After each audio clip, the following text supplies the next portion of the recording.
Cardin is with us. Thank you, Mr. Chairman. Let me thank all three of our nominees for their continued service to our country. I appreciate it very much. Ambassador Brink, we had a chance to talk, and I just really want to underscore a couple points. First, thank you for taking on this assignment. Obviously, it is so critically important at this moment for our presence in Ukraine. And as been mentioned, we look forward to you personally being in Kyiv and the reestablishment of our mission and embassy in Kyiv. I want to go over two things that we talked about, but sort of underscore the point. First, we need to have the capacity in country to help in regards to the information necessary to pursue war crimes or crimes against humanity or genocide against those responsible in Mr. Putin and Russia for what's happened in Ukraine. Your work in the Balkans give me great confidence that you understand the magnitude of the task in order to get evidence that can be used for accountability. And you recognize also that the world is looking at what happens in regards to accountability for the atrocities in Ukraine. Can you just talk a moment about how you see the U.S. role in assisting those that will be responsible for preserving the evidence and moving forward with accountability? Thank you, Senator. Justice and accountability for war crimes and atrocities is incredibly important to Ukraine and to us and to me personally. And as you mentioned, I had the chance when I served very early on in the Balkans to witness atrocities firsthand, and also was able to contribute to ultimately the justice to Radovan Karadzic and Ratko Mladic. It took 17 years and 26 years, but they are facing justice, and I think that's really important.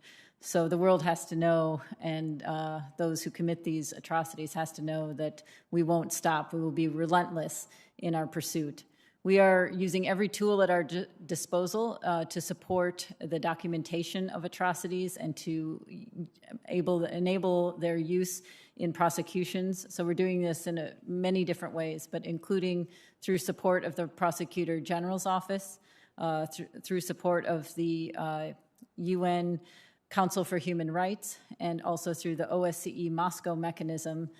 We are also supporting the ICC in its efforts. So we're going to use every tool at our disposal. I can tell you it'll be a personal priority of mine as well. And I will be underscoring that tomorrow. There's a meeting of the OSCE Parliamentary Assembly dealing with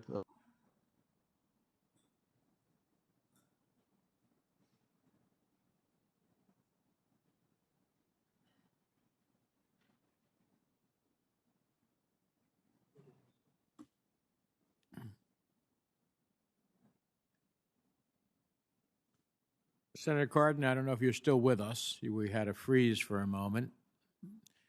The modern marvels of technology have its limitations, so.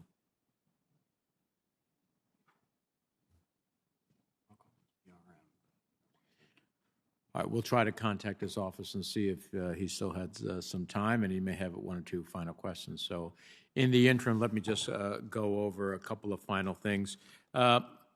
Ambassador Richard, are you back with us, Ben? I'm sorry. Okay. I was just urging the ambassador to have capacity to deal with democratic institutions within Ukraine as they rebuild, particularly in fighting corruption that has been so prevalent in their country over such a period of time, just so we have the capacity to deal with that as we move forward. Yes, Senator, I completely agree.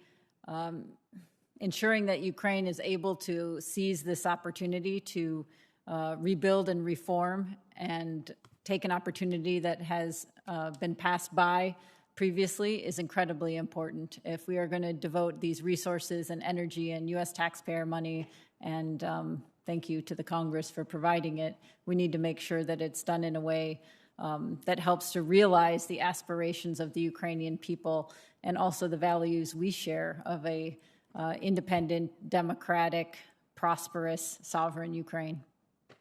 And let me just point out to Mr. Laskaris, We know that Chad has significant challenges in regards to institutions that protect the rights of its citizens, yet it has mineral wealth. So I will be asking you for the record your commitment as to how you're going to deal with those types of challenges in Chad.